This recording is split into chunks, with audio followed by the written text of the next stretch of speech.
الحمد لله نحمده ونستعينه ونستغفره ونعوذ بالله من شرور أنفسنا ومن سيئات أعمالنا من يهده الله فلا مضل له ومن يضلله فلا هادي له أشهد أن لا إله إلا الله وحده لا شريك له وأشهد أن محمدا عبده ورسوله أما بعد.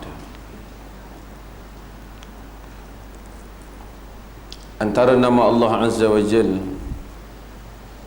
yang selalu kita sebut, iaitu Al-Ilah. Al-Ilah, sehingga kita melayukan dia dan kita akan sebut Ilahi, Rabbi. Kalau ilahi dengan maksud ilahku, dan Rabbi dengan maksud Tuhanku. Perkataan ilah yang kita sebut, ya ilahi, ilahana, wahai ilah kami, wahai ilahku. La ilaha illallah, tidak ada ilah melainkan Allah.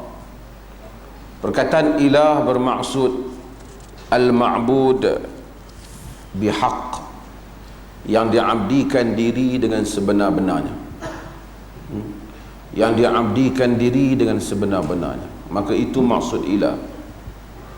Sebab itu ada perbezaan antara ilah dan Rabb, walaupun dalam terjemahan Melayu diterjemah sama. Kalau ilahi diterjemah Tuhanku, dan Rabbi juga diterjemah Tuhanku. Tapi kita sebut la ilaha illallah, walaupun tak salah, betul juga kita sebut la Rabb illallah. Tetapi apabila orang tu bersyahadah, dia sebut la ilaha illallah, tidak ada ilah melainkan Allah. Rabb, perkataan Rabb merujuk kepada yang mencipta, yang menguasai, yang mentadbir. Maka kita sebut alhamdulillah Rabbil Alamin. Rabbil Alamin, Rabb kerana dia yang mencipta, yang mentadbir. Tapi apabila kita sebut yang membabitkan soal zat yang berhak, yang layak untuk disembah, maka kita sebut ilah. Kita sebut ilah. Sebab itu kita sebut la ilaha illallah, la ilaha illallah. Kedua-duanya mempunyai makna yang berbeza. Maka sebahagian para ulama membahagikan tauhid, perbincangan tauhid kepada 3 bahagian. Kita tengok dia bahagikan tentang tauhid rububiyah, dan dia bahagikan juga tentang tauhid uluhiyah dan asma dan sifat.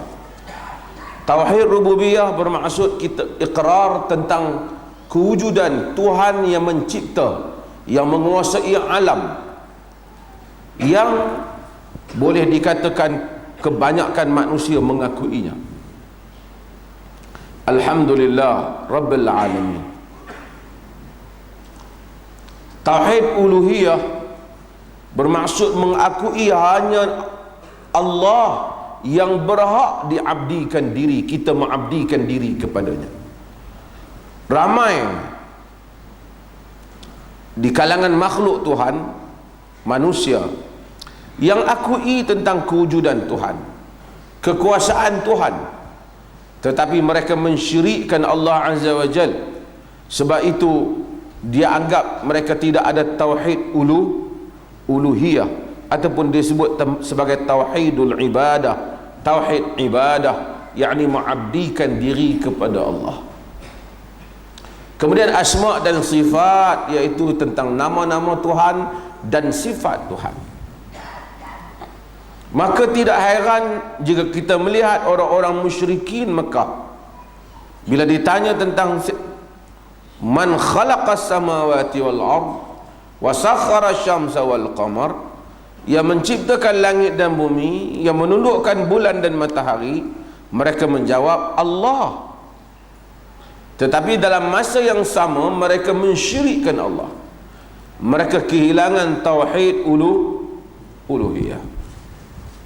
Walaupun sebahagian orang dia kata tak boleh bahagi tauhid rububiyah uluhiyah kerana Nabi SAW tak bahagi tiga pun. Kita kata itu nak membolehkan orang faham pembahagian. Konsep umum ada di dalam Quran dan Sunnah. Oh dia kalau dia dah tak boleh, tak ada. Kita kata sifat 20 pun tak ada zaman Nabi. Sifat 13 pun tak ada. Mu'tazilah cetuskan idea, kemudian Abu Hasan Sy'ari jawab persoalan itu pada zamannya untuk menghadapi Mu'tazilah, dan kemudian daripada 7 berkembang 13, kemudian pergi kepada 20. Itu semua tidak ada. Tapi pembahagian-pembahagian itu kerana manusia cuba menghadapi pemikiran yang ada pada zaman itu. Sebahagian para ulama, Ibn Taymiyah rahimahullah, Ibn Qayyim, dan sebelum daripadanya Ibn Mandah, mereka membahagikan tentang 3 kategori ini untuk membolehkan orang faham bahawasanya orang pertama mengakui Tuhan, cuma dia tidak mau mengabdikan diri kepada Allah, bukan kerana dia tak percaya wujud Allah. Maka mereka bahagikan tauhid rububiyah, tauhid uluhiyah. Ada orang kata tauhid rububiyah uluhiyah semua sifat ni macam Kristian 3. Simple ya. Kalau kita boleh faham Allah Ta'ala ilah tanpa pembahagian pun tak apa. Bukan semua yang 3 tu Kristian. Minum kopi 3 dalam 1 tak jadi Kristian, jadi seronok macam tu.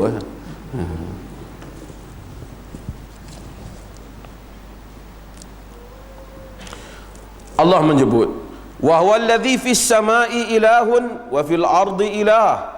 Dialah Allah yang fis sama ilah, di langit dialah ilah yang diabdikan diri.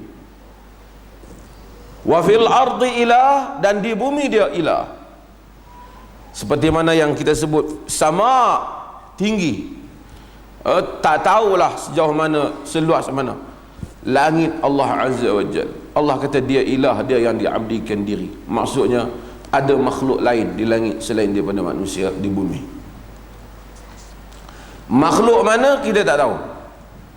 Ada orang kata ada makhluk apa nak aliens ke apa, kita tak tahu lah. Kita tak tengok, kita tak jumpa. Cuma kita tahu Quran kata dia ilah, dia diabdikan diri. Malaikat lah tentu. Mungkin selain daripada malaikat, maha besar kerajaan Allah Jalla wa'ala. Maha besar kerajaan Allah Jalla wa'ala. Siapa sahaja yang ada di langit dan di bumi menyembah Allah Jalla wa'ala. Allah sebut tentang orang Kristian, walaqad kafara alladhina qalu innallaha salisu, laqad kafara alladhina qalu innallaha salisu salasa wa ma min ilahin illa ilahun wahid. Kufurlah orang yang menyatakan bahawa Allah 3 daripada yang 3, tidak ada ilah, yakni tidak ada yang diabdikan diri, illa ilahun wahid, melainkan yang diabdikan diri yang hanya satu, iaitu Allah Jalla wa'ala. Sebab tu kita tengok sebahagian bila dia terjemah la ilaha illallah, tidak ada yang berhak disembah melainkan Allah. Mungkin sebahagian terjemah tidak ada Tuhan melainkan Allah, tapi the exact meaning of ilah sebenarnya al-ma'bud bihaq, maksud yang hanya yang berhak disembah, iaitu zat yang berhak disembah. Itu makna ilah. Sebab tu mungkin sebahagian dia panjangkan sikit kerana dalam bahasa Melayu tak ada perkataan ilah nak disamakan dengan tu. Melayu ada Tuhan, lawan pada Tuhan adalah hantu, pergi patah balik. Itu bahasa kita. Tak apa, kita ada perkasa.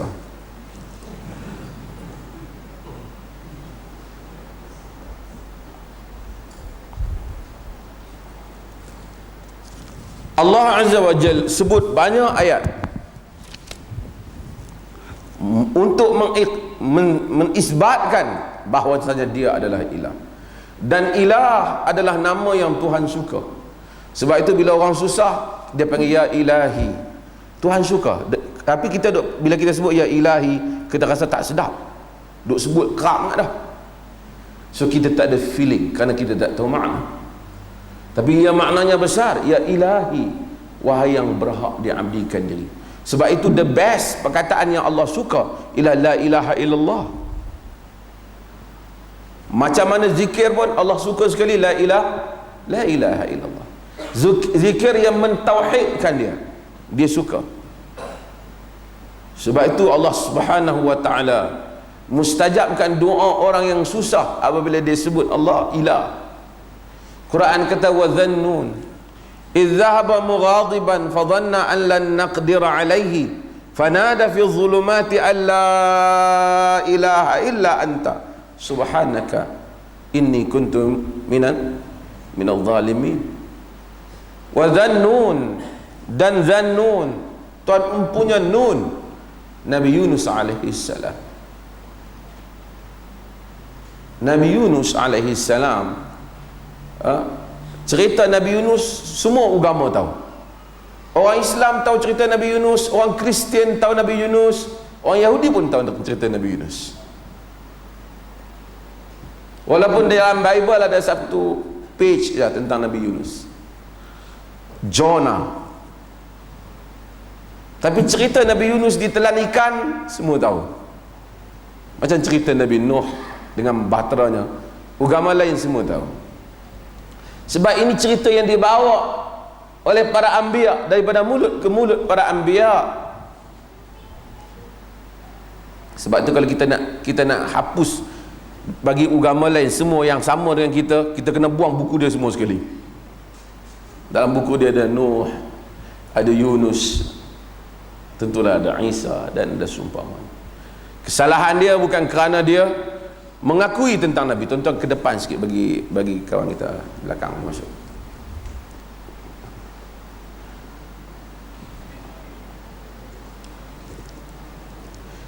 Allah ta wa dhannun idh dhahaba mughadiban fa dhanna an lan naqdir alayhi fanada fi dhulumati an la ilaha illa anta subhanaka inni kuntu minadh dhalimin. Dan Nabi Yunus alaihi salam idh dhahaba mughadiban, ketika dia pergi dalam keadaan marah.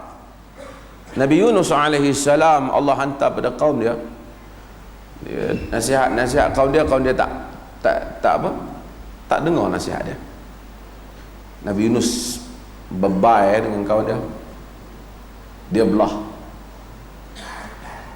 Allah marah kat dia. Allah marah kat Nabi Yunus alaihi salam. Dia sebenarnya orang nak bawa risalah agama ni, dia nak kena tahan. Nabi Yunus bukan tak tahan, bukan macam kita lawan lama dah, tengok tak menjadi dia pun belah, apa tak mau pelan-pelan pergi. Sebab tu apa Allah buat? Allah jadikan dia ditelan, dia naik kapal, dan kapal keadaan terumbang ambing, ditimpa ribut, dan salah seorang kena terjun. Orang tak mau buang dia lah, dia Yunus, dia muhtaram, dihormati. Dia orang terpaksa undi. Setiap kali undi Nabi Yunus, setiap kali undi Nabi Yunus. Nabi Yunus tahu ni Allah Ta'ala nak hukum dia, tak payah duk tambak-tambak dia terjun sendiri. Dia terjun dari ikan telan. Allah kata fanada fi dhulumat wa dhannun idh dhahaba mughadiban fa dhanna an lan naqdir alaihi. Dia pergi dalam keadaan marah, dia sangka kami tak ambil tindakan kat dia. Sebab tu Nabi Musa alaihi salam bila dia nak pergi hadapi Firaun rejim, mana boleh tahan lawan rejim ni. Ini bukan berdialog kalau kalah malu macam tu, dah. Ini bunuh punya geng. Sebab tu Nabi Musa doa apa? Rabbi syrah li sadri, wahai Tuhanku, isyrah, lapangkan dadaku, supaya aku tak sempit dada. Bila sempit dada, kena torture tak tahan belah. Tapi bila lapang dada, kita tahu sabar, harapannya besar. Tak boleh kok ni, usaha kok ni lagi. Isyrah li sadri. Dan Dan itulah para pendakwah. Sadrul rah, Arab kata, ada dada yang lapang. Tunggu lama, hari-hari awal lawan kalah, orang tekan, orang tindas, sehingga nak sampai pada satu peringkat. Tuan-tuan, saya teringat Dr. Jihad rahimahullah. Dr. Jihad ni seorang pendakwah terkenal daripada petani. Dia dengan Dr. Ismail Lutfi. Dulu IQ ni kecil lah. Pak Haji Samad pun terlibat buat macam tu, bumbung panas gitu kan. Pakai dengan batu bata, pakat-pakat bubur. Kalau panggil orang cek memang tak lulus awal-awal. Berapa orang yang boleh duduk. Tapi masa tu kita panggil Dr. Jihad Mai. Dr. Jihad daripada Thailand, ialah dia ada pusat dia. Saya ingat masa tu kita ada berapa belas orang, 20 orang, 30 orang. Saya minta maaf, dia duduk ceramah tempat dia ramai, ratus-ratus ribu orang. Saya kata masa tu lama lah, kita ingat berapa baju belas tahun lepas, 10 tahun, 11 tahun lepas, 13 tahun lepas. Dia kata sikit lah orang, sikit ni kata Dr. Jihad kami ni. Dr. Jihad kata dakwah ni dia kena luas dada dia. Saya mula-mula dakwah 2-3 orang di Thailand. Orang tengok kereta kita, orang pergi pecah tayar, orang bagi pecah cermin kereta, macam-macam orang tuduh dah. Tambah dia mengaji Saudi, Wahabi hangit.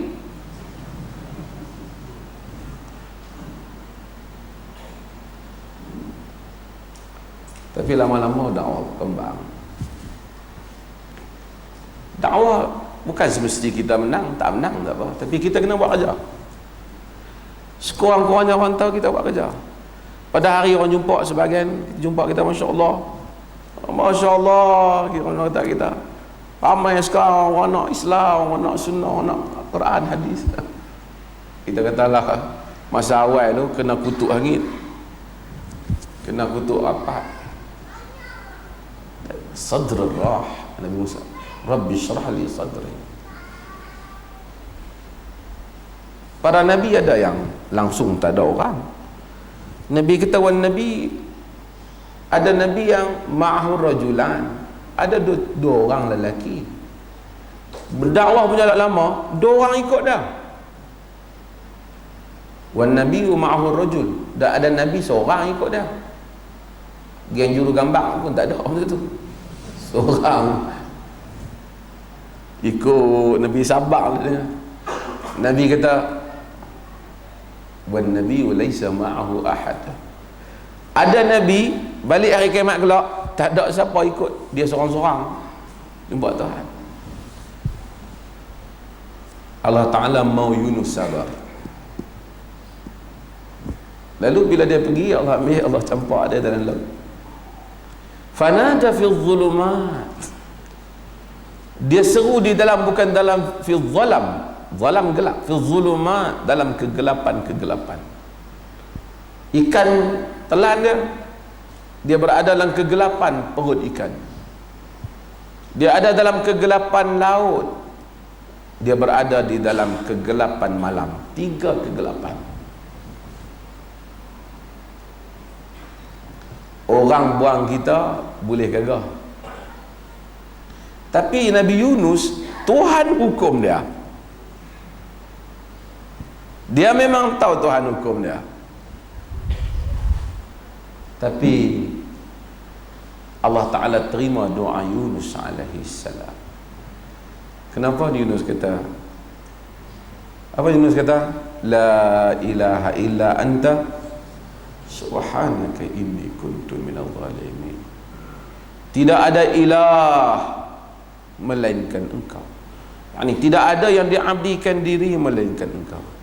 Subhanak, maha suci engkau, maha suci dari kekurangan, kelemahan. Inni kuntu minadh zalimin, sesungguhnya aku ini termasuk di kalangan orang-orang yang zalim. zalim terhadap diri sendiri. Allah Ta'ala bebaskan Nabi Yunus alaihi salam. Wa najjaynahu, kami selamatkan dia.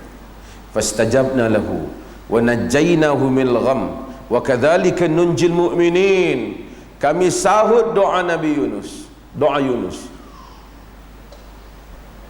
Wa najjaynahu minal gham, kami selamatkan dia dari kegelapan. Wa kadzalika nunjil mu'minin, demikian juga kami selamatkan orang-orang yang beriman. Maka orang beriman yang sebut la ilaha illa anta subhanaka inni kuntu minadh zalimin, Tuhan selamatkan dia seperti mana dia selamatkan Nabi Yunus alaihi salam. Sahabat tanya, yang ni untuk Nabi Yunus saja ke ya Rasulullah?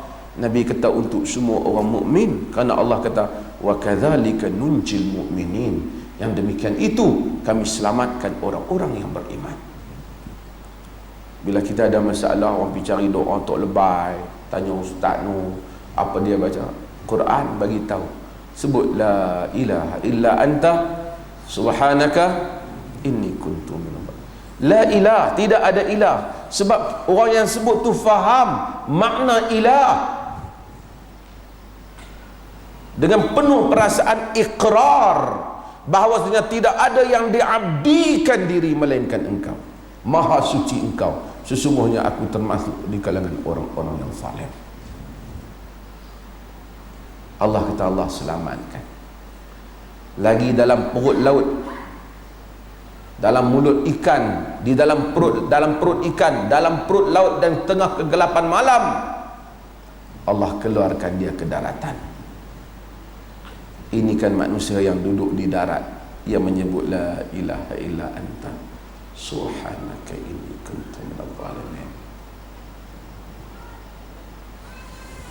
Maka ilah adalah nama Allah yang Allah suka, dan kita disuruh sebut ya ilahi, ya rabbi dalam berdoa. Dan sebahagian para sarjana bersetuju bahawasanya perkataan Allah berasal daripada ilah. Jadi Allah daripada ilah jadi Allah. Walaupun ada sebahagian kata dia memang nama mutlak, Allah Ta'ala memang khusus.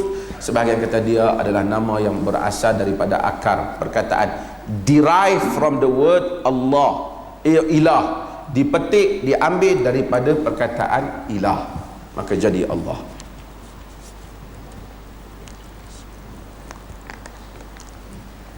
Wallahu a'lam. Hadis yang berikutnya, wa anhu radhiyallahu an, wa anhu yakni daripada Abu Hurairah radhiyallahu an, qala Rasulullah sallallahu alaihi wasallam,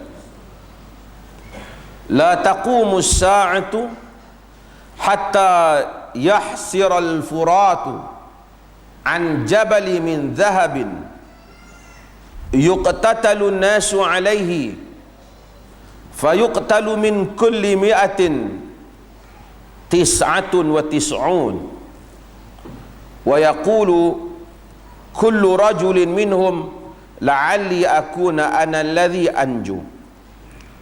Wa fi riwayatin yushikul furat an yahsira an kanzin min dhahab faman hadarahu fala ya'khudhu minhu syai'a, muttafaqun alaih. Daripada Abu Hurairah radhiyallahu anhu, Allah Ta'ala alam. Dalam riwayat yang lain, hadis ni daripada Ka'ab, daripada Ubay bin Ka'ab. Ubay bin Ka'ab riwayat hadis ni menunjukkan hari ini ada rawi yang lain lah. Kerana biasanya Abu Hurairah punya riwayat, kalau Syiah dia tak mahu Abu Hurairah lah, dia memang tak suka Abu Hurairah. Hatta di kalangan Sunni,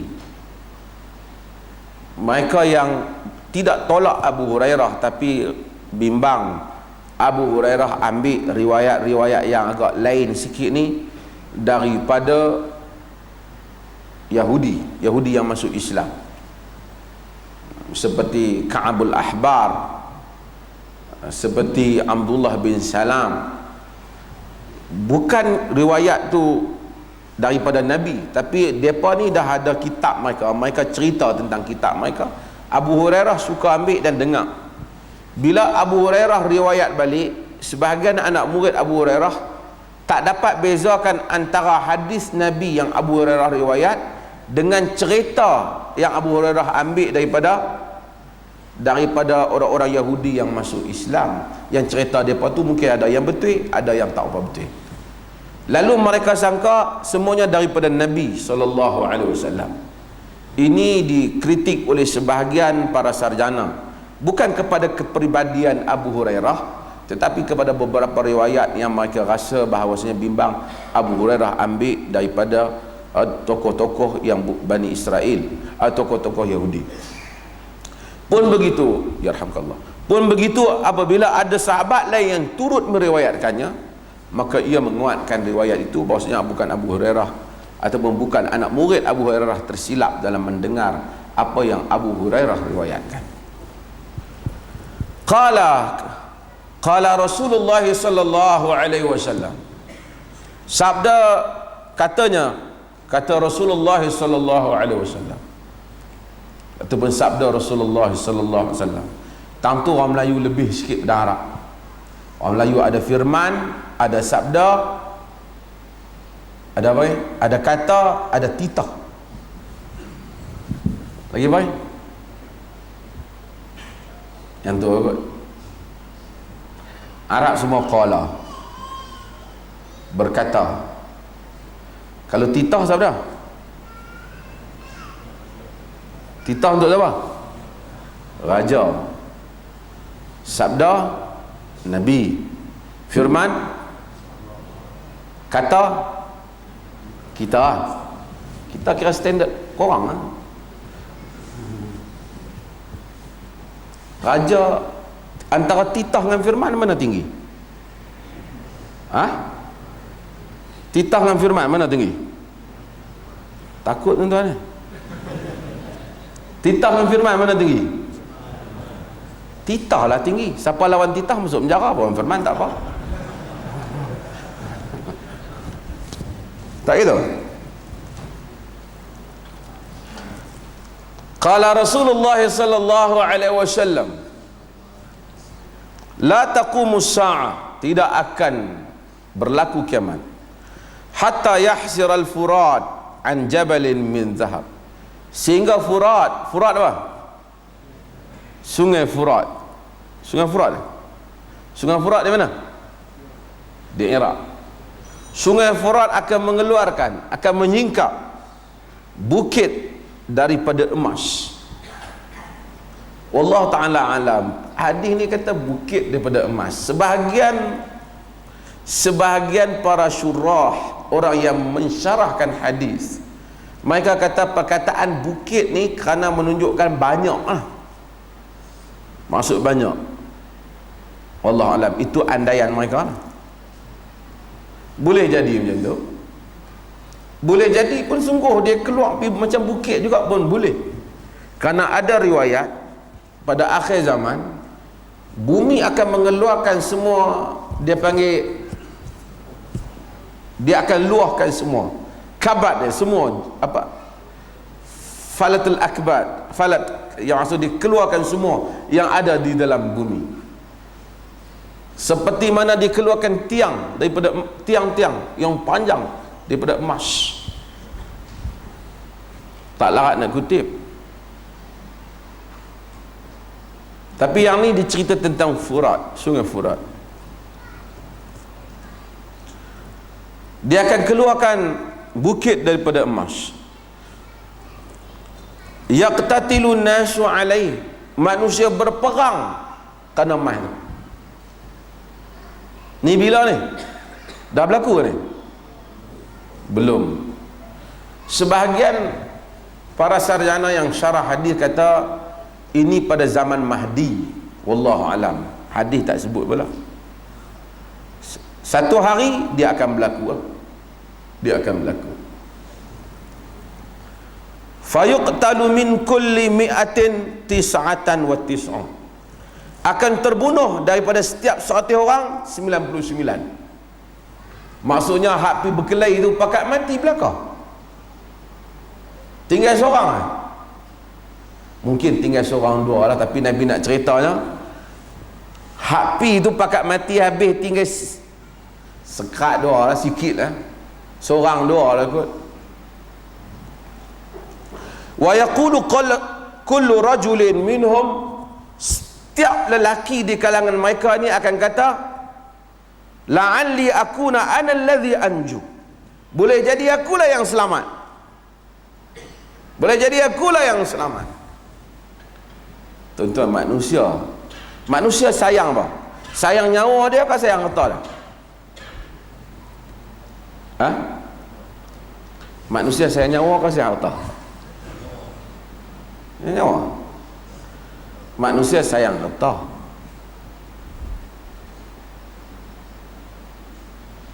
Ada masa macam dia sayang nyawa lah, tapi dia, sebab tu manusia sanggup mempertaruhkan bahaya nyawa dia untuk dapatkan harta. Kecuali orang-orang yang Tuhan selamatkan lah, dia pertaruhkan nyawa dia untuk dapat syurga. Itu istimewa. Perompak yang dok pergi merompak senang lah. Tu antara hidup dan mati tu. Tapi dia sanggup kerana kilauan harta.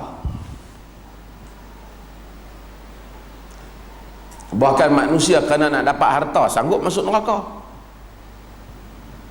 Ramai orang. Para nabi Allah Ta'ala hantar untuk lawan kerana kaum dia. Nabi Musa lawan tukang sihir zaman dia. Sihir zaman Nabi Musa ni hebat lah. Nabi Isa zaman dia ramai ahli perubatan bah. Dia mari dia boleh celekkan orang yang buta, sembuhkan orang yang sopak. Nabi Ibrahim lawan rejim. Nabi Lut lawan apa? LGBT.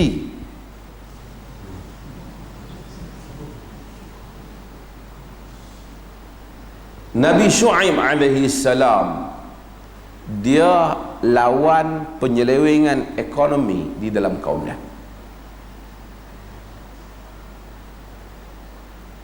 Saya ada tulis tentang Nabi Shu'aib. Nabi Shu'aib dia khatibul anbiya, dia anggap Nabi yang paling pandai pidato. Dia lawan kaum dia.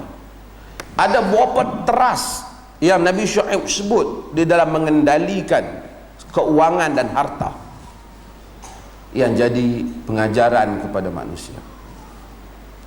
Tuhan sebut, Tuhan kata Nabi Shu'aib pergi pada kaum mana? Madian. Wa ila Madiana akhahum Shu'aiba. Kepada orang Madian, kepada Madian kami hantar saudara mereka Shu'aib. Allah kalau hantar orang yang nak pergi berdakwah, Allah hantar di kalangan mereka supaya mereka kenal latar dia. Orang luar boleh juga, tapi orang luar tak dapat memahami environment setempat. Sebab para nabi dakwah pada kaum dia, dia tak nabi daripada kaum ni hantar pergi kaum ni, dia tak buat exchange program tu, dia tak buat. Sebab Nabi faham kaum dia, Nabi Musa faham kaum dia, dia dakwah kat kaum dia. Nabi Shu'aib faham kaum dia, dia dakwah untuk kaum dia. Sebab tu kadang-kadang dia nak cari calon pilihan raya, orang tempatan dia kata dia lah. Tu pun tak apa faham pun. Tuan-tuan dah pergi Sungai Limau.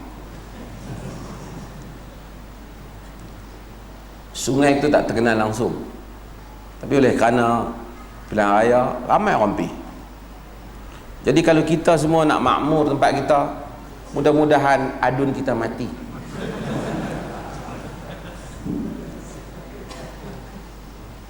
Bila adun kita mati, semua orang mai, daripada Perdana Menteri, Timbalan Perdana Menteri, Presiden Parti Pembangkang, parti, semua mai. Orang sembuk nyamak, orang sembuk macam-macam, orang tuarak jalan. Saya pergi malam tadi jalan, saya pergi tengok satu kawasan, orang main wayang kulit. Kan senang, kalau tidak orang Sungai Limau bukan boleh tengok wayang kulit. Satu tempat ada orang ceramah. Ada apa benda lah, ada orang ceramah, menarik lah ceramah ni kan. Pertama ceramah tentang, biasalah musilah orang ceramah masa kencing manis, gula menyebabkan kencing manis. Tapi memang betul penceramah tersebut, dia sebenarnya tak betul. Gula bukan punca kencing manis. Gula penyebab naiknya kencing manis, betul. Tapi kencing manis ni sebab dia keturunan. Dan gula juga bukan penyebab kelemahan hubungan seks. Itu tak betul lah. Orang politik dia cakap, saya pergi belanjawan ni, nak duduk dalam parlimen pun dengar. Tapi macam orang kampung pun tak terima pandangan tu.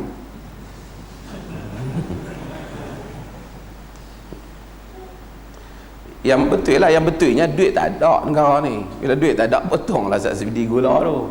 Duit dah hilang, dah banyak belanja. Tu pun satu kelucuan. Hak tu hak kerajaan lah, lucu lah, macam-macam merepek. Tapi saya tengok tadi ada juga, saya rasa mungkin saya setuju dengan beberapa sahabat. Saya ingat Parti PAS buat program yang tak sesuai. Ayak bendang banyak, dia buat program suruh presiden dia pergi tabung benih dalam bendang. Orang kampung tengok tak sesuai, pasal dia kalau nak tabung benih ayak kena korang bendang dia. Orang tengok apa, tapi politik macam-macam boleh kan. Buat kata India jadi Perdana Menteri dulu kan, kita akan bina apa?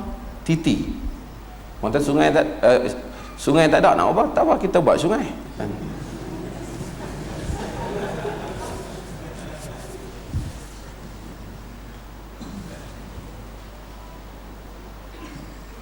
Allah hantar Nabi Syuaib kepada kaum dia. Nabi Syuaib, okeylah, dia memang teras dakwah dia, dakwah pada akidah lah kan. Ya qaum a'budullah ma lakum min ilahin ghairu. Wahai kaum, sembahlah Allah, tidak ada ilah selain daripadanya. Tapi Nabi Syuaib hadapi kaum dia. Kaum dia dikatakan orang Madian, orang yang pertama mengenakan cukai.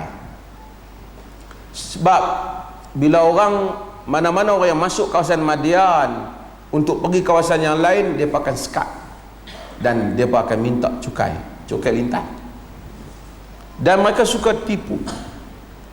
Dan Nabi Syuaib punya dakwah ada apa benda yang Nabi Syuaib sebut. Antaranya Nabi Syuaib kata, ya qaum auful kaila wal mizan bil qist. Yang ni pertama, wahai kaumku, cukupkanlah sukatan dan timbangan dengan cara yang adil. Saya nak sentuh sikit sebelum kita sambung adil ni. Sebab ini punca semua masalah. Bila orang kita pergi beli barang, kita orang biasa pergi beli barang, sebab itu Quran kata wailul lil mutaffifin. Tuhan bagi neraka wail orang yang tipu ni. Dia tak barang, timbang dia tak sama. 1000 gram dia bagi kat atas 900 gram. Dia ambil, kita rugi lah. Seorang, Allah dia kata aku nak apa, untung kalau aku tipu hang 100 gram seorang. Tapi kalau 10 orang dia boleh tipu berapa? 1 kilo.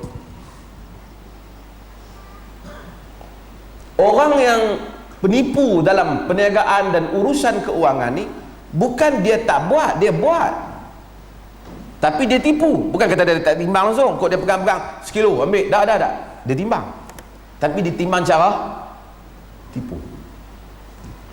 Tapi kalau benda tu kita pergi kepada skala yang lebih besar, projek-projek mega dalam negara, harga 200 juta, dia tipu, dia bagi sukatan dia 400 juta, 200 juta ditanggung oleh dana awam, 200 juta ditanggung oleh taxpayer money, wang pembayar cukai. Sebab itu negara yang kaya boleh jadi miskin. Semua ibu penipuan ni tipu timbangan dan sukatan. Bajet mungkin pi sampai ratus-ratus bilion, tapi hakikatnya kalau di hakikat sebenar tak sampai, mungkin 1/3 boleh dibuang, tapi harga telah lari daripada harga asal. Sebab itu Nabi Syuaib kata, kempen Nabi Syuaib nak baiki ekonomi, wa auful kaila wal mizan, auful kaila wal mizan, betulkan sukatan. Pasal sukatan ni lari. Ahli ekonomi bila dia bercakap tentang ekonomi, dia sebut angka, dia sebut huruf tu, dia sebut, kita pun tak tahu ni stand for what. Yang ni huruf ni disebut, angka disebut, tak tahu. Haji Samad mungkin tak faham walaupun dia pandai ekonomi. Orang ni mungkin tak tahu, dengar sebut angka mai bilion-bilion juta-juta ni, lalah kali dia habaq bilion juta ni harga gula naik. Hak tu kita faham. Hak tu kita faham. Hak lain dia pun main angka. Nabi Syuaib kata nak betulkan ekonomi ni, pertama bagi manusia timbang mesti dengan betul. Kedua, wala tabkhasun nasa asya'ahum. Nabi Syuaib sebut, jangan kamu kurangkan hak-hak orang, harta orang. Jangan kamu kurangkan. Dia patut dapat macam ni, kamu kena bagi banyak ni. Ini hak. Dalam konteks masyarakat ada hak. Hak orang awam, hak kalau jiran, hak dia dapat, kita kena bagi. Hak orang di jalanan, hak orang yang main masjid, hak orang bercakap, hak yang diiktiraf, hak suami, hak isteri. Dan hak ni ikut macam mana? Hak ni tak sama. Tuhan cakap pasal mut'ah. Bila kita ceraikan isteri, kita bagi mut'ah, kita bagi sagu hati pada isteri. Tuhan kata wa 'alal musi'i qadaruhu wa 'alal muqtiri qadaruhu. Bagi orang yang berkemampuan kadarnya, bagi orang yang susah ada kadarnya. Kadarnya balik kepada suami yang kaya yang ceraikan isteri dia, dia kena bagi sagu hati, ataupun disebut sebagai mut'ah, bukan nikah mut'ah. Ni sagu hati dia. Berapa banyak dia kena bagi? Dia kena tengok kekuatan ekonomi dia, kekayaan dia, kena ukur diri dia. Dia kena jujur dengan Tuhan untuk bagi. Dia tak boleh bandingkan diri dia dengan hak miskin, hak nak gerek tu. Dia kata dia tu cerai bini dia hari tu bagi 500 ya, aku bagi banyak tu. Tak boleh. Hang kaya, hang orang banyak duit, hang tak boleh sama dengan bini dia dengan bini hang. Tuhan kata balik pada uruf. Suami pun bagi mut'ah tak sama pada isteri. Kerajaan pun tidak boleh sama antara hak rakyat yang negaranya kaya dengan rakyat Bangladesh yang negerinya miskin. Dan kita jadi menteri, kita jadi orang besar, kita tak boleh, tuan-tuan cuba tengok rakyat Bangladesh tuan-tuan lagi susah pada kita. Jangan dok pergi buat contoh hak tu. Tak betul contoh tu. Pasal setiap orang ada hak berdasarkan tempat yang dia duduk. Sebab tu Islam ada bab tentang kahwin dengan kufu, sekufu. Kalau wanita itu reda, tak ada masalah lah, dia reda walaupun suami dia tak apa banyak duit, okey. Tapi kalau dia nak kahwin, dia tak mau terima, bapak dia cadang, dia tak terima, dia kata kena tak sekufu. Betul. Mungkin dia hidup di rumah bapak dia yang senang lenang, kemudian ada orang nak cadangkan dia pergi kahwin dengan satu orang miskin yang duduk di bendang, malam kena tahan betih bagi nyamuk gigit. Bukan kata dia tu hina di sisi Tuhan, tapi dia ni tak biasa perempuan ni. Kalau dia kata Tuan Hakim, saya ingat dulu dia habaq, dia main masa menikah, dia main dengan Mercedes. Dia pun kata saya okey, lebih kurang rumah cik, rumah saya juga, balik-balik rumah macam ni, saya tak sekufu. dengan dia boleh tuntut fasakh. Dia boleh tuntut.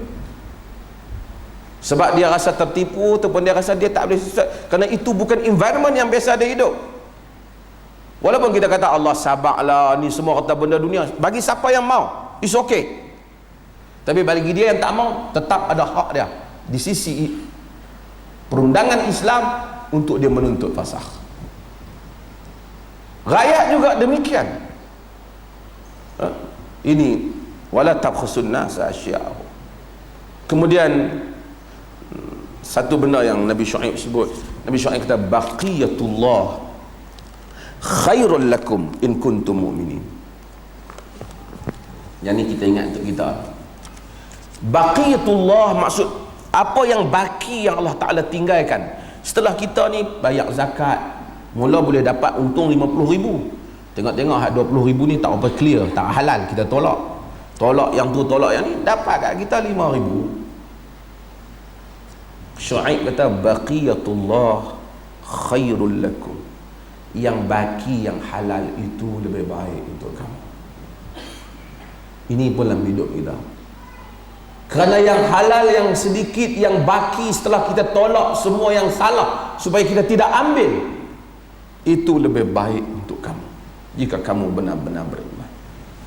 Sebab itu bila tak baki, tak saleh, Allah Ta'ala tak berkat. Bila tak berkat, berlaku macam-macam. Hidup tak aman, tak bahagia. Negara juga jadi tak berkat. Ini negara ni kena banyak tajuk nak dibincangkan. Jenayah meningkat, orang susah, orang hidup, orang takut, orang nak keluar rumah orang takut. Kita tuan-tuan pergi negeri barat, bukan saya puji barat, orang kata oi puji orang kafir. Betul, tuan-tuan pergi, siapa yang pernah duduk Australia dia tahu, siapa yang pernah duduk UK dia tahu. Walaupun ada beberapa kawasan di London yang agak tak apa aman sangat kerana ada banyak orang kulit hitam dan seumpamanya. Tapi kalau sama orang putih sendiri, kawasan dia okey. Pukul 6 dia tutup lah. Pukul 6 tak ada, mi udang tak ada, tom yam tak ada, habis tutup semua. Pub dia ada lah kan, itu kerja buat dah. Tapi yang lain dia tutup. Tesco kot buka lewat, yang lain dia tutup. Tu terah dia. Lepas tu kita boleh berjalan, kita tak takut. Habis tengok orang mabuk. Tapi oleh kerana mereka biasa berdisiplin, mabuk tu memang salah lah, haram. Tapi tahu juga masa mabuk pun reti juga nak beratok naik bah. Pasal ada paisa beratok daripada kecil. Dia tak mabuk tak reti beratok.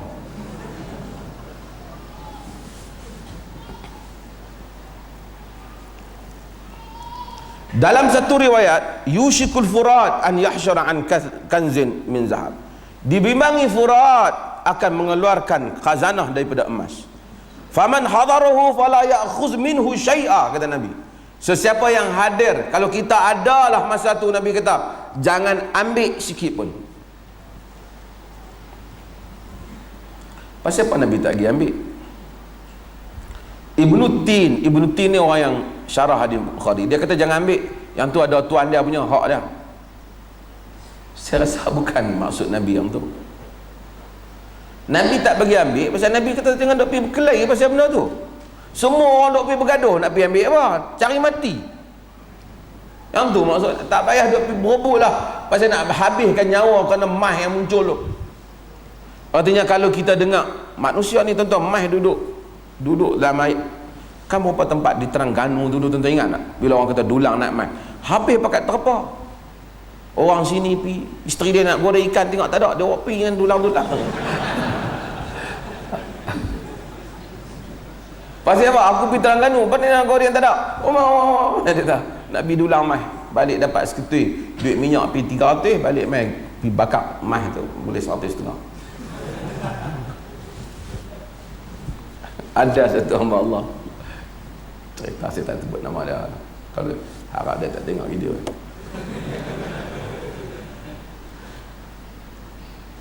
Saya ada program TV, dia tunggu saya tak mengepi, dia tunggu saya. Dia bawa saya daripada Selangor. Saya tak nak pergi mana dengan orang dia, ada seorang sahabat kita kenal kita serba salah sahabat ni dah Duk pernah main IQ lapar kita pun. Nak bawa saya pergi tengok lombong emas dia. Dia kata biar betul. Konon bunyi nak bagi kat kita lombong emas, kita dengar ayat tu pun tahu tak betul. Tapi kawan ni ajak kita pergi dengan berjam sampai ke Pahang, Tan Pahang. Kawan tu tak ada lagi, kawan ni ya, kawan kita ni main ambil. Kawan tu pergi habang dia kata nak bagi kita mazhar apa emas apa. Kita habang kata Syekh, benda ni tak betul. Dia tak tahu, entah tak tahu Syekh, masya-Allah dia ni, masya-Allah saja. Kita pun pia bukan layan kawan lah. Tahu dah tak betul. Dia kata intuition, insting, ada firasah, rasa tak betul. Tuan-tuan mentah benda tak betul, kita pasal iPad ni. Kita pergi sampai habang cerita kat kita yang kata tak betul tu. Dia habang kata sehari dia buat keluar emas 8 kilo. Tuan-tuan kira 1 kilo berapa banyak harga? 8 kilo tak larat nak pakai. Main-main ambil kita dengan kereta apa? Kereta pick up buruk yang tak padan dengan mas 8 kilo kereta. Masa awal tu kereta kawan kita elok lah sampai sana nak pergi masuk dia boleh habak kita dia nak helikopter tak main dia main kereta ni. Kalau helikopter tak boleh main kereta elok sikit lah. Tengok tiup kereta tu tahu dah murung. Dia bawa kita pergi tunjuk. Dia habak kata emas muda teropong naik ke atas dengan pakar Australia apa. Gagah dengar dia.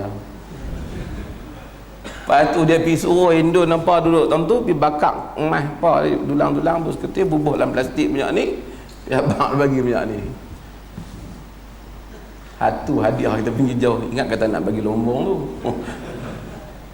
Lepas tu dia kata nak main pula. Suruh main pula dia kata. Tapi dia ada tujuan yang tak baik. Saya tahu dia ada tujuan. Dia nak umpan orang lain. Maksudnya melalui saya. Saya balik tak badan. Yang tu betul. Pergi kedai. Dia timbang. Boleh RM115. Tak badan 8 kilo orang bagi kat aku RM115.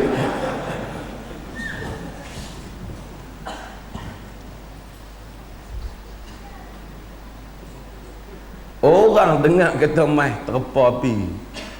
Emas bukan senang. Sebab tu tuan-tuan, emas sampai dulu sampai sekarang ada harga. Manusia dah berapa kurun dah, 1000 tahun dah, dari zaman Firaun sampai lah, emas tetap ada harga. Allah jadikan benda ni memang pelik. Sampai kiamat dia ada harga. Padahal kita kan ada cincin emas pun, tapi emas tu ada harga. Orang lelaki tu, orang lelaki terang Islam tak bagi pakai emas. Kalau orang lelaki pakai emas, boleh pakai emas lagi. Emas tetap ada harga. Sebab tu wang yang sebenar tu, sebab tu dinar, dirham, dia emas dan perak. Sehingga orang tukar menjadi retah, dan retah dah tak ada makna. Wallahu a'lam. Tu ada soalan? Kita sambung hadis yang berikutnya ni insya-Allah. Pasal hadis ni huraian dia panjang sikit tentang Madinah.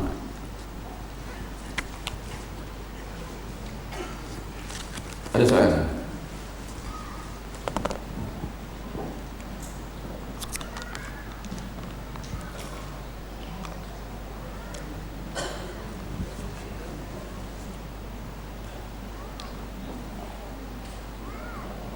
Orang IQ ni mengaji mendalam, jarang tanya. Saya kalau di Kuala Lumpur tak nak jawab soalan bye-bye. Patut ada mikrofon untuk orang perempuan boleh tanya. Siapa ada soalan nanti IJK.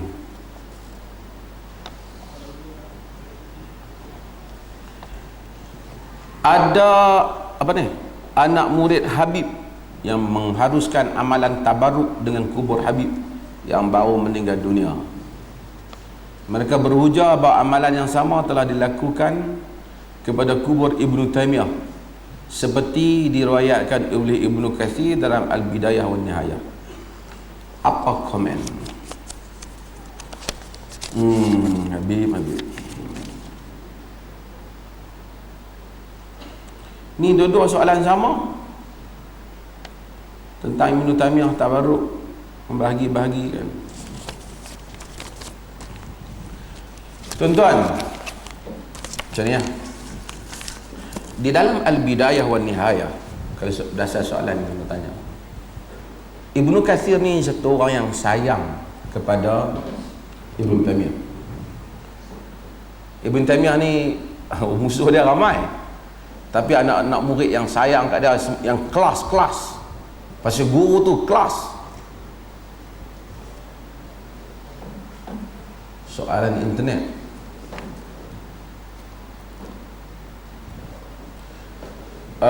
Guru oleh kerana Ibn Taimiyah tu hebat, lahir anak murid yang hebat. Ada anak murid yang dia juga ambil manfaat daripada anak murid dia seperti Al-Mizzi.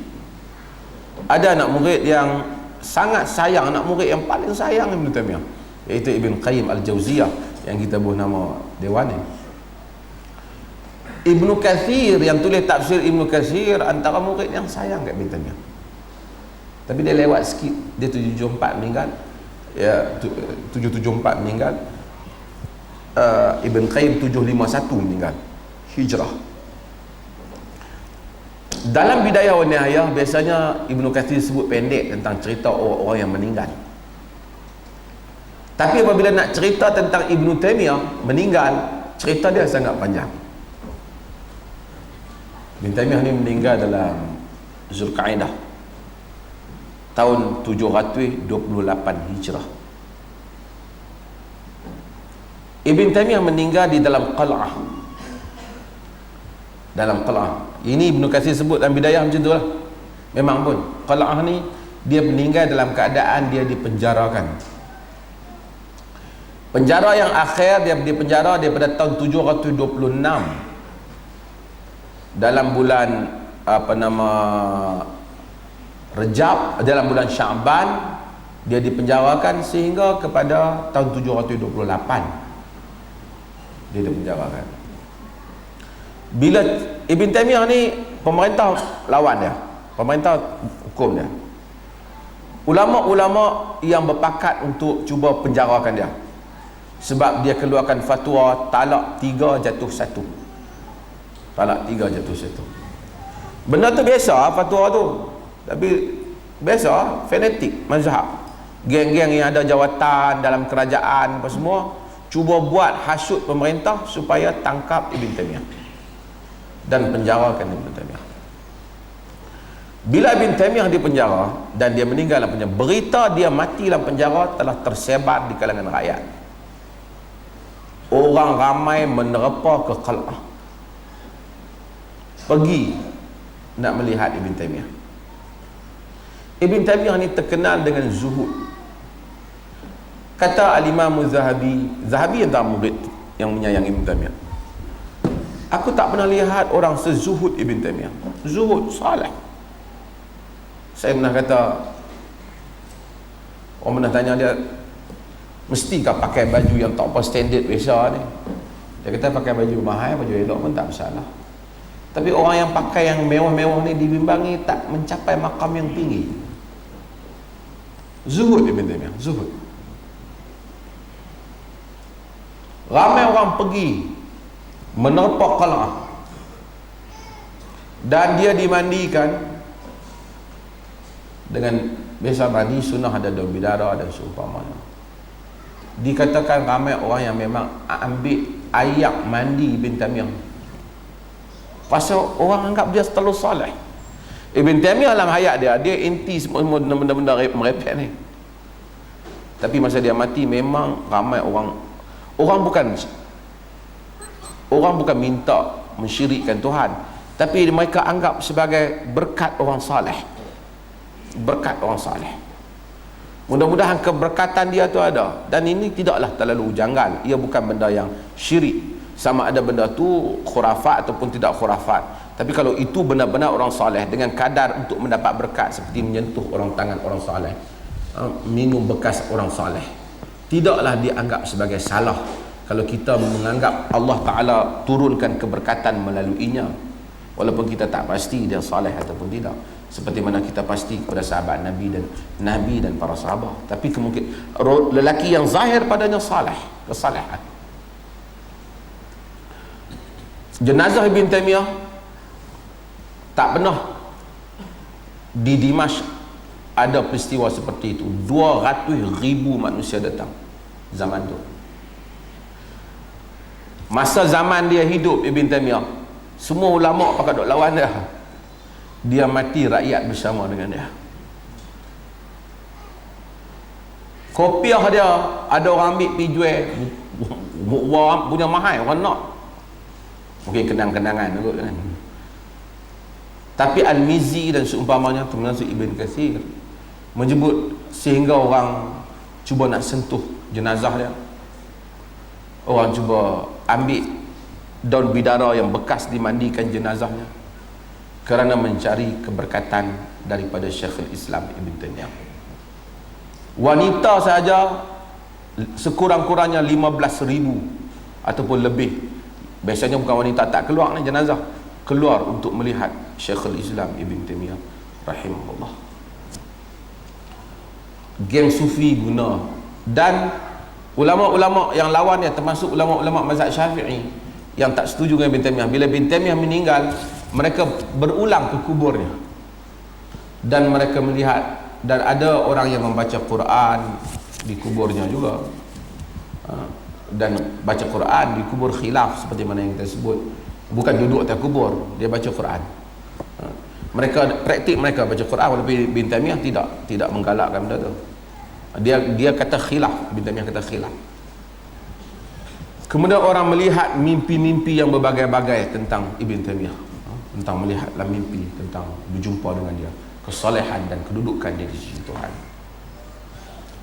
Sebahagian orang gunakan dalil ni bahawa saya bolehlah mereka semua pergi buat kat Habib-Habib mereka. Kita kata yang pertama, bukan Ibn Taymiyah suruh, benda tu berlaku spontan orang buat. Yang kedua, menunjukkan dakwaan kata Ibn Taymiyah ini adalah tak disukai oleh orang Islam. Tak betul, dia disukai sebab dia berperang menentang Tatar, dia tokoh dalam isu-isu masa zaman dia. Dia yang bangkit menentang ahli bid'ah, dia yang bangkit menentang sufi yang melampau, syiah, semua Ibn Taymiyah buat. Tulisan-tulisan Ibn Taymiyah hebat, menjadi rujukan sampai hari ini. Cuma hal itu kalau orang tanya memang berlaku, tapi bukan orang pi minta melalui daun ini minta kat Tuhan, tak. Mereka rasa keberkatan orang saleh, keberkatan orang saleh. Dan saya rasa masalah itu adalah masalah khilafiyah, dan bukanlah isu banyak, bukan dia istighathah, bukan dia minta kepada Ibn Taymiyah selamatkan dia. Kesan orang saleh, kesan orang saleh, mudah-mudahan ada keberkatan Tuhan padanya. Masalah kita apabila kita tengok orang minum bekas guru dia, dia bukan ataupun nak pegang bekas guru dia, kita tak kata haram, kita tak kata benda tu tak boleh. Kalau kita rasa dia soleh, terpulanglah kita nak buat. Tapi yang melampau-lampau tu tak boleh. Pergi ke kubur minta daripada dia di kubur, semua tu tak boleh, syirik. Tapi setakat orang soleh pegang tangan, cium tangan, cium dahi guru ataupun cium tangan guru, masih lagi daerah yang diizinkan oleh syarak.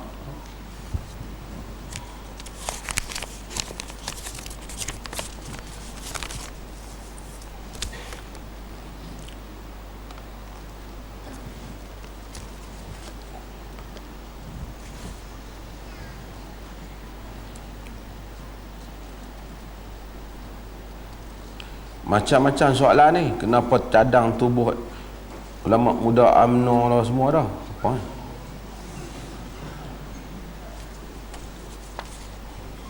Yang ni saya Dewan dulu saya jawab. Apakah seorang tunang kekasih isteri wajib menjawab dengan jujur sekiranya lelaki tunangnya bertanya kepadanya soal darah wanita tersebut sama ada pernah disentuh zina ataupun tidak?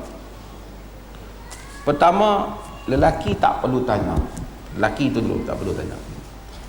Kerana kita tidak disuruh tatabu' aurat manusia dan tidak disuruh untuk singkap aurat manusia. Yang kedua, perempuan tu juga tidak disuruh untuk menceritakan keaiban dia, bahkan dia disuruh untuk menutup aib dirinya. Melainkan fakta, dia tak boleh, misalnya dia dah berkahwin, dia kata dia tak kahwin, itu tak boleh. Ada implikasi syarak, tak boleh.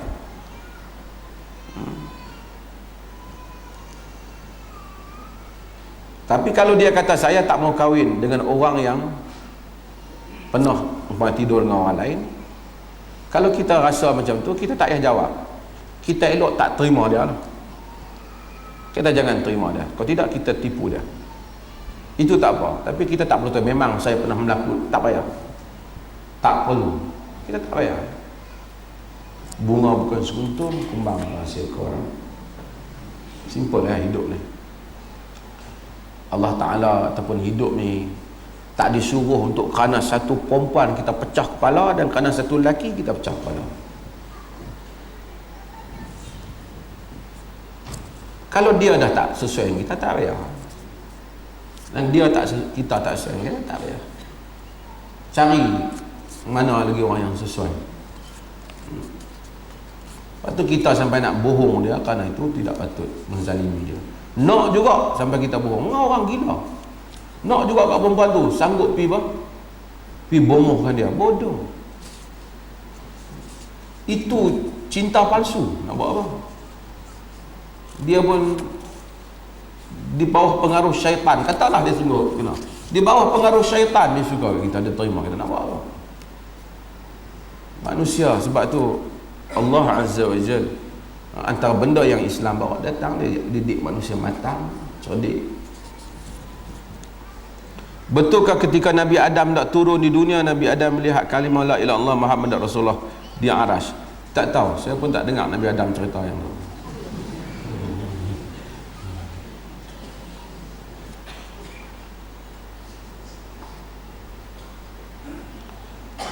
Betulkah ada hadis kalau tidak kerana Allah nak cipta Nabi Muhammad maka tidak cipta langit dan bumi? Tak betul. Allah kata wa ma khalaqtul jinna wal ins illa liya'budun. Bukan kerana Nabi Muhammad. Allah Ta'ala aku tak ciptakan jin dan manusia. Kenapa Allah ciptakan? Untuk abdikan diri pada Allah. Bukan Allah ciptakan kerana Nabi Muhammad. Allah Ta'ala ciptakan alam. Bahkan Nabi Muhammad datang kemudian, alam telah ada jutaan tahun sebelum Nabi Muhammad sallallahu alaihi wasallam. Tapi ya Nabi yang mulia, yang akhir zaman, yang paling agung, itu semua la syakka fi, tidak ada syak. Orang kadang-kadang dia exaggerate. Dia besarkan Nabi kata walakinni Abdullah wa rasuluh. Aku ini hamba Allah dan rasulnya. Sekarang orang dia tak boleh. Nabi Muhammad tu boleh dia nak buat macam Syiah buat. Quran kata Nabi yang paling kacak. Hadis kata Nabi yang paling kacak siapa? Nabi Yusuf. Syatrul Hasan, separuh daripada kecantikan dapat kat Nabi Yusuf. Hak lain separuh ni kita, separuh dapat Nabi Yusuf seorang dia. Tentu dia yang paling kacak. Sudah orang tak boleh. Nabi Muhammad paling kacak. Tak apalah, Nabi Muhammad tu kacak lah. Tapi Nabi Muhammad sendiri yang cerita, yang paling kacak lah Nabi Yusuf. Sebab tu dia buat cerita. Itu yang bukan salah buku Barzanji tu, Ja'far Barzanji, tapi ada maklumat yang kurang tepat. Banyak yang betul, tapi ada yang kurang tepat. Seperti pada hari Nabi lahir, malaikat dengan burung berebut nak jaga Nabi. Tak ada, burung tak kata apa. Burung pun tahu dia tak boleh nak jaga Nabi. Takkan dia nak jaga manusia. Unta-unta bercakap dalam bahasa Arab yang fasih, cerita. Kalau macam tu unta bercakap malam tu, terkejut beruk dah buat Abu Jahal berlahak. Kita kat pada-pada tang Nabi tu akhir zaman mulia, tak payah tikai lah. Tapi tak salah duk pergi reka-reka benda yang tak ada.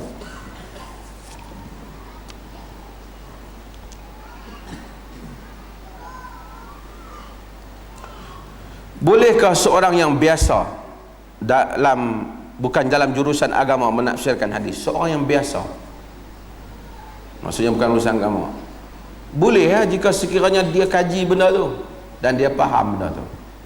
Tapi dia, kalau dia faham satu hadis, dia cerita satu hadis tu lah. Jangan dia faham satu hadis, dia cerita 20 hadis. Tapi dia kena tahu, kena pergi mengaji, kerana hadis ni ada latar dia. Sebelum tu nak kena tahu hadis tu sahih ke tak. Lepas sahih ke tak, kena tahu what is the meaning of hadis.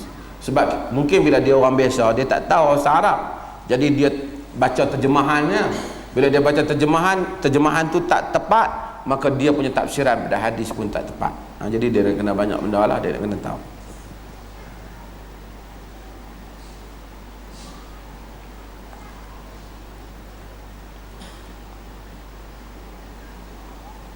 Saya pernah mendengar hadis, siapa yang solat mengikut imam sampai imam selesai, solat pahalanya seperti melakukan qiyamul lail. Ini merujuk pada apa? Ini Nabi bercakap ketika salatul qiyam, solat tarawih. Man shalla ma'al imam hatta yansarif. Siapa yang semayang bersama imam sehingga dia selesai, iaitu bila siapa yang semayang tarawih bersama dengan imam sehingga dia selesai, dia dapat pahala qiyamul lail. Dia dapat pahala qiyamul lail. 2 rakaat sebelum subuh merupakan sunnah yang Nabi sentiasa lazimi. Kata Aisyah, aku tengok Nabi sentiasa buat. Walau apa keadaan pun Nabi buat. Kadang-kadang aku tanya, aku duk fikir Nabi dah baca Fatihah dah, Nabi baca cepat juga, artinya Nabi buat. So tan sunnah 2 rakaat sebelum subuh, Nabi sentiasa lazimi. Nabi sentiasa lazimi. Dan kalau boleh kita sentiasa lazimi. Ada soalan ni? Ya, silakan. Kelvin apa tu? Oh, okey.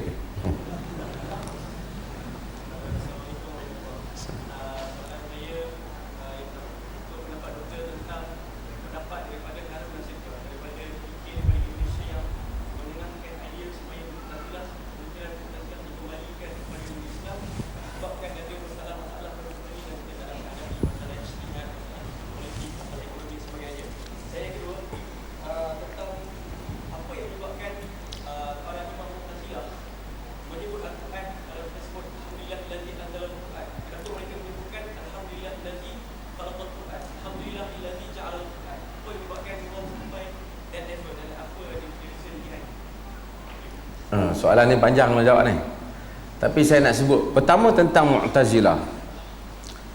Oleh kerana buku-buku awal dunia Islam follow Abu Hasan Asy'ari, kerana dia keluar, kerana Mu'tazilah seketika dia menguasai dunia Islam. Dia menguasai kerajaan Abbasiyah, Mu'tasim, antara orang-orang yang Ma'mun, mereka semua ada khalifah-khalifah yang menjadikan Mu'tazilah sebagai mazhab negeri, mazhab negara orang Islam keseluruhannya. Dan ramai juga tokoh-tokoh Mu'tazilah yang muncul juga, seperti Al-Imam Zamakhsyari, Al-Qadi Abdul Jabbar, mereka Mu'tazilah. Cuma oleh kerana apabila Mu'tazilah sengit berlawan dengan Imam Ahmad, gunakan kuasa, Imam Ahmad kena dan seumpamanya, kemudian muncul Abu Hasan Asy'ari, kemudian jawab Mu'tazilah, konflik pemikiran. Mu'tazilah muncul responding, dia respon kepada pemikiran Greek dan Yunan, buku-buku yang diterjemahkan di Baghdad ketika itu. Apabila orang Islam mula berminat untuk membaca karya-karya pemikiran Yunan, falsafah-falsafah Plato, Neoplaton dan Aristotle dan seumpamanya, kemudian pemikiran itu muncul dan bertebar di kalangan orang Islam. Mu'tazilah ambil sebahagian daripada pemikiran tu, penghujahan tu. Mu'tazilah berkhidmat untuk beberapa keadaan. Mereka telah debat dengan Kristian dan seumpamanya, orang Kristian masuk Islam dan ada sumbangan mereka. Tapi mereka telah pergi kepada beberapa isu yang agak sensitif, yang orang Islam sebahagian tak dapat setuju dengan mereka. Mereka anggap benda-benda yang bercanggah dengan pemikiran ataupun akal mereka sebagai tidak sahih ataupun ditolak. Maka mereka menolak sebahagian hadis yang mereka rasa tak cocok dengan pemikiran. hadis tentang azab kubur dan banyak lagi yang mereka tolak. Panjang cerita Mu'tazilah. Tapi saya nak sebutnya, bukan Mu'tazilah tidak ada sumbangan, tapi ada sumbangan, tetapi krisis pemikiran telah berlaku menyebabkan Mu'tazilah dianggap sebagai, ataupun ada benda-benda yang ditimbulkan Mu'tazilah menyebabkan aliran Asy'ariyah yang menjadi aliran majoriti telah menghukum Mu'tazilah sebagai ajaran yang sesat ataupun pemikiran yang sesat. Pun sebenarnya hukuman tu banyak di atas kertas saja, kerana tokoh-tokoh Mu'tazilah ada juga yang diterima seperti Az-Zamakhsyari. Mu'tazilah menggunakan akal yang hujah dengan akal. Saya tak mau jawab bahagian khalqul Quran, panjang kalau saya nak jawab itu 2 lecture boleh jawab.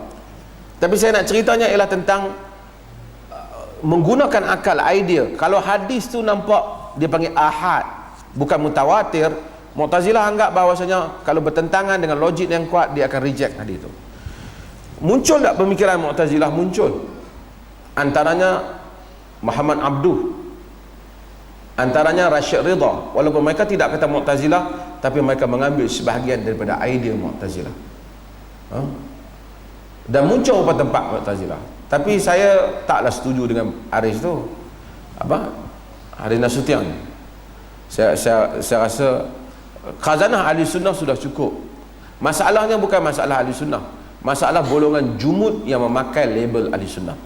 Sama ada yang mengaku mereka Asy'ariyah ataupun mengaku diri mereka Salafi, sama. Mereka jumud. Bila mereka jumud, mereka tak dapat adaptasi pemikiran luar. Bukan masalah Mu'tazilah, tapi masalah kesediaan untuk menimbang pemikiran.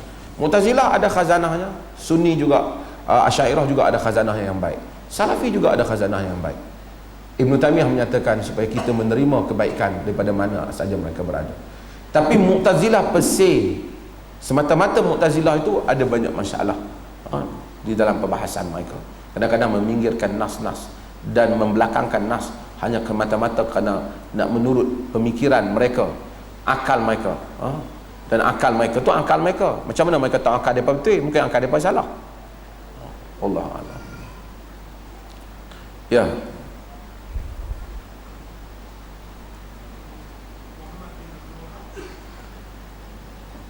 Muhammad bin Abdul Wahab.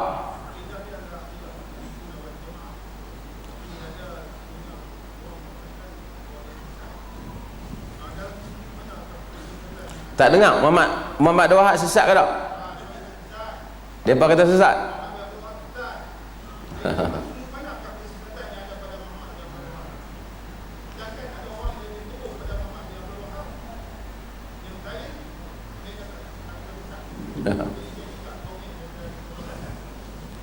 Muhammad bin Abdul Wahab, dia ada Abdul Wahab, dia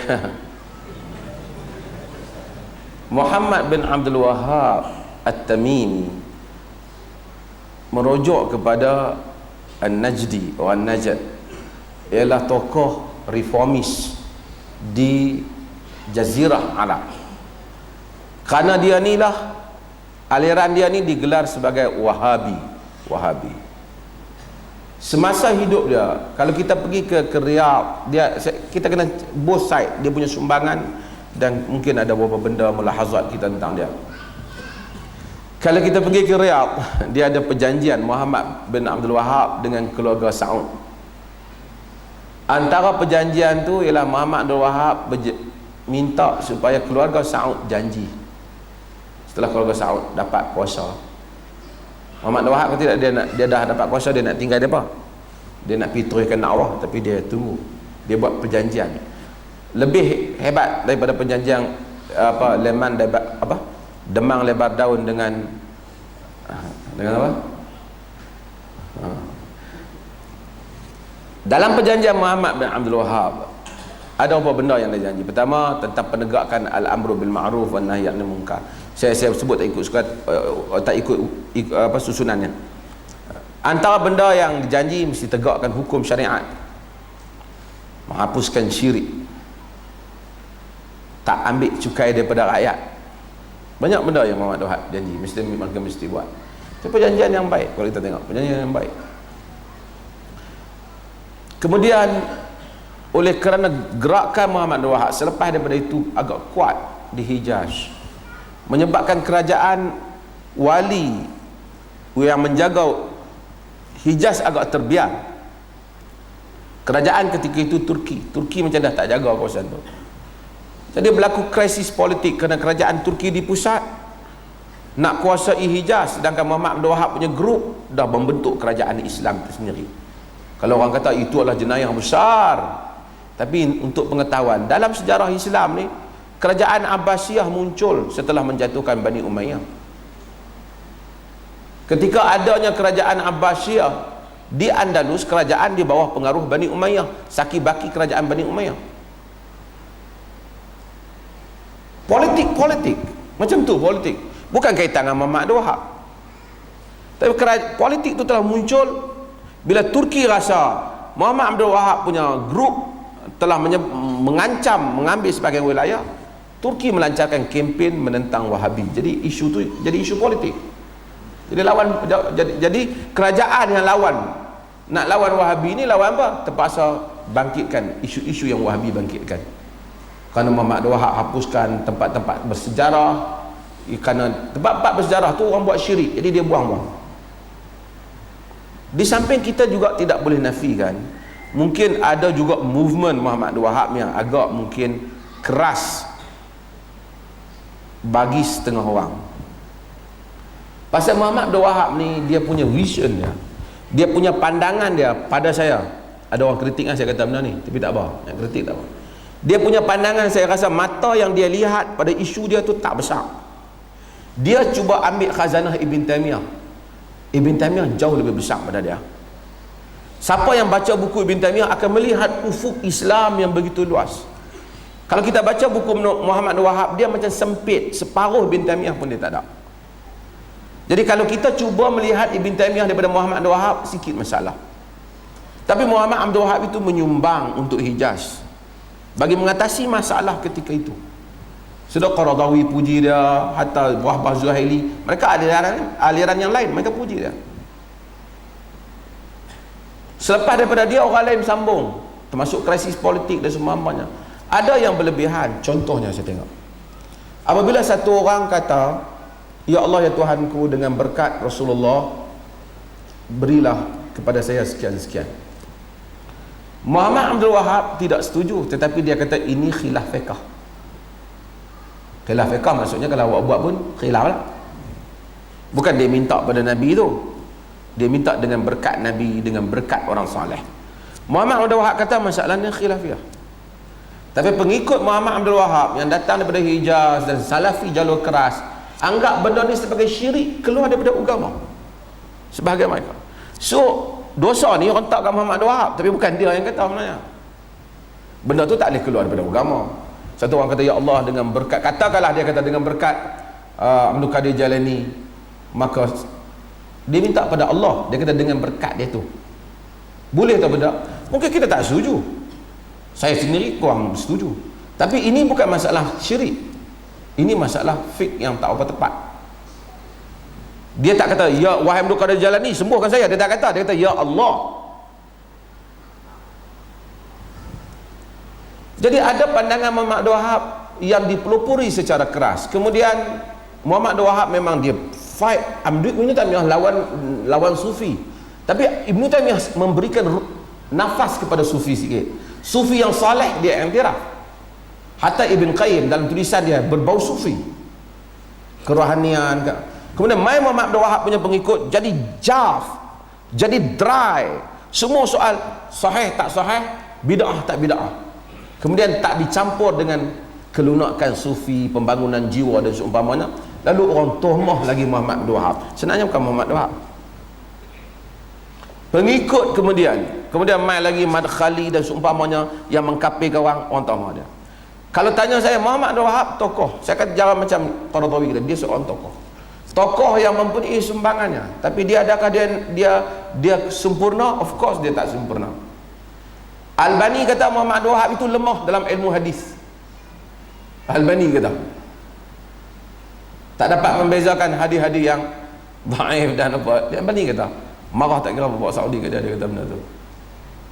Tapi reality, kerana dia tak seperti Ibn Taymiyah, tapi dia ada sumbangan, contribution ada sumbangan yang bagus.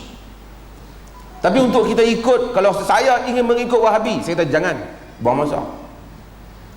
Ikutlah Quran dan Sunnah. Jangan ikut Wahabi, ikut Quran dan Sunnah. Jangan ikut Asy'ari, ikut Quran dan.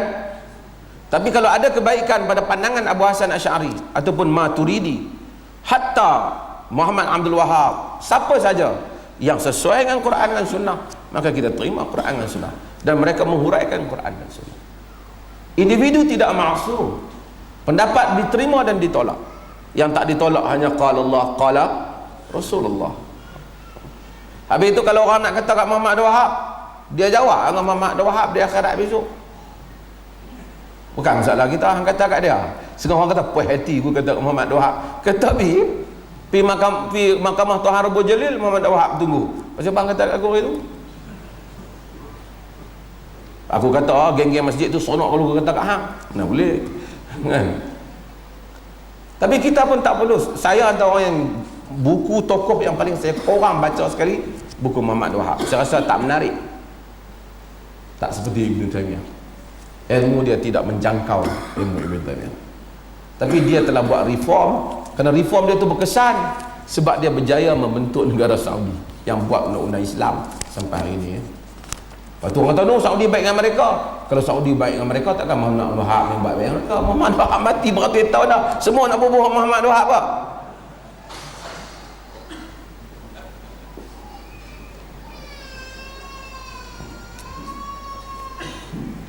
Tak apa, jangan cedera apa. Kalaulah kerajaan Malaysia buat salah, belah kebau dalam apa? Takkan Imam Syafi'i yang suruh? Boleh kalau orang main tengok Imam Syafi'i apa pasal? Tu rasuah banyak. Boleh buat itu. Pasal apa? Pasal mazhab Syafi'i yang buat rasuah. Takkan kita nak kata macam tu, tak ada kena mengena. Hang yang buat. Tilka ummatun qad khalat laha ma kasabat walakum ma kasabtum wala tusaluna amma kanu ya'malun. Demikian itu umat yang telah berlalu. Bagi mereka apa yang mereka kerjakan, bagi kamu apa yang kamu kerjakan. Kamu tidak ditanya tentang apa yang mereka telah buat. Orang tengok Saudi buat ni, tu Wahabi. Habis tu Malaysia buat ni, tu Syafi'i. Boleh tu. Lepas tu tengok Pakistan tu ada bom, itulah Hanafi. Pasal apa kat orang lain hang tak bocop yang tu, kat mereka tu yang bocop tu? Yang tu tak adil lah dari segi hukuman, kan? Tak adil dari segi hukuman. Kita pun kata bukan betul semua hak Saudi buat, kan? Saudi tak bagi perempuan memandu kereta. Muhammad Wahab tak kata apa, saya zaman dia tak ada kereta ya.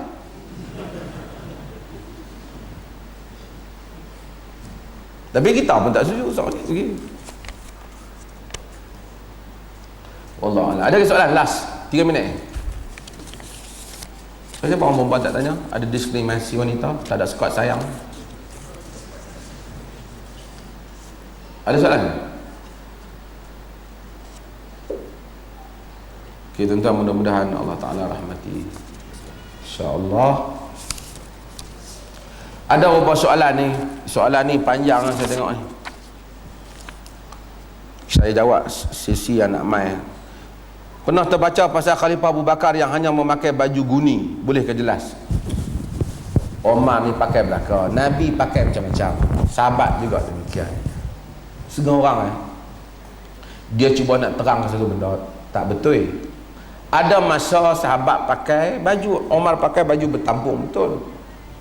Tapi sebelum tu ada baju, taklah sepanjang hayat dia ada pakai baju bertampung. Nabi ada pakai jubah Yaman, ada jubah Syamiah. Apa yang orang bagi Nabi pakai. Kadang-kadang bila kita cerita, kita jangan apa? Saya sebut semua orang bila dia cerita, dia tak dapat gambaran keseluruhannya. Dia cerita, dia tengok sahabat-sahabat Nabi semuanya kuis slim. Cakap lelok sikit. Ada sahabat yang gemuk, kan? Tengok sebab tu Nabi tak pernah sakit, sihat. Nabi pernah sakit. Tu Nabi bekam. Pakai dia sakit kepala. Jadi kita kadang-kadang nak cerita satu benda, kita nak berlebih. Dia kata, tengok Kalau Sayyidina Umar ada zaman kita, dia tengok kita macam ni, dia pancung habis. Hai ingat Sayyidina Umar Jepun lah. Titih darah orang Islam pun tak boleh. Senang-senang Sayyidina Umar nak pancung orang. Bagi gambaran yang salah tentang Sayyidina Umar. Sebab tu saya setuju dengan Maulana Asri Yusof kata apa? Tak setuju dengan riwayat yang kata Sayyidina Umar pukul anak dia sampai mati yang berzina tu. Kalau berzina mana boleh pukul sampai mati? Omar takkan bapak boleh bunuh anak macam tu. Orang exaggerate cerita. Hatta sebahagian cerita tak benar. Tak ada bukti yang kukuh. Omar tanam anak perempuan dia kecil-kecil. Tak ada. Anak perempuan dia Hafsah binti Omar tu jadi isteri Nabi, kahwin dengan isteri Nabi. Kalau Nabi dah ditanam kecil-kecil, nak kahwin dengan apa lagi? Hafsah tu bukan lahir masa Islam. Masa kahwin dengan Nabi pun dah 30 lebih dah. 20 lebih kat 27 Islam. Ini lahir masa jahiliyah. So kadang-kadang orang dia cuba nak cerita dia tak betul. Dia kata Nabi tak pernah pun menceritakan tentang kesusahan, kesedihan yang baginda lalui. Tak usah cakap macam tu. Hang baca semua hadis ke? Nabi cerita tapi dalam keadaan yang betul. Orang tanya Nabi tentang bala ujian yang paling hebat yang pernah dikenakan oleh kaum dia. Nabi cerita apa yang baginda kena di Taif. Setengah orang dia baca satu hadis, dia baca 15 hadis ke? Dia hurai macam dia dah baca 15,000 hadis. So berhati-hati dalam Wallahu ta'ala alam. Sallallahu ala nabiyina Muhammad. Walhamdulillah.